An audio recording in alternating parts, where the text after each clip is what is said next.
అత్తయ్య ఎవరు శ్రీరామకీర్తనం ఫోన్ సుకృతం.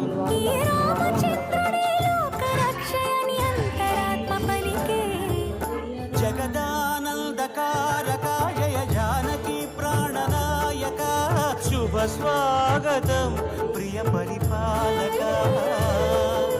జగదానందకారక జయ జానకి ప్రాణనాయక శుభ స్వాగతం ప్రియ పరిపాలక. ధర్మానికి వేదిక అవుగాక, మా జీవనమీక పావనమవుగాక.